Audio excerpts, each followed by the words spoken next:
তিনি আল্লাহর কাছে দোয়া করেছেন, এই দোয়াটা বিভিন্ন ভাবে করেছেন।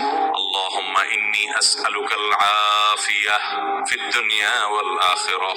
আল্লাহ, দুনিয়াতে আপনার কাছে আমি শান্তি চাই, আখিরাতে শান্তি চাই। আমি যাকে মনে করছি এর সাথে আমার শান্তি হবে, এটা না হয় অন্য কোনো জায়গা হতে পারে, যেখানে শান্তি হবে ওখানে আল্লাহ আপনি আমাকে নিয়ে যান। আল্লাহ, কাউকে আপনি কুড়ের ঘর দিয়ে শান্তির মধ্যে তাকে রাখতে পারেন, আরেকজনকে অনেক পয়সা করে দিয়ে শান্তির ধারে কাছেও রাখবেন না, এমনও হতে পারে।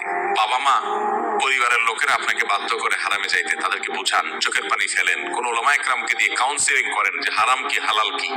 হারামে শান্তি নাই, হালালে শান্তি আছে, তাদেরকে বুঝান যে শান্তিটা দিন শেষে দরকার, আমি হারামে যাব না। আমি ওই প্রতিযোগিতা করব না যে তার আরেকজনের ছেলে লাখ লাখ টাকা কোটি কোটি টাকা বানায়, আমি কম্পিটিশনে যাব না। আমি সততার কম্পিটিশনে থাকবো। লাখ লাখ টাকা বানানো কুলি চামারেও পারে, আরে এটা তো হাজার হাজার ছেলে মেয়েরাই করে, সৎ সবাই থাকতে পারে না, আমি সৎ থাকবো ইনশাআল্লাহ। আমাদেরকে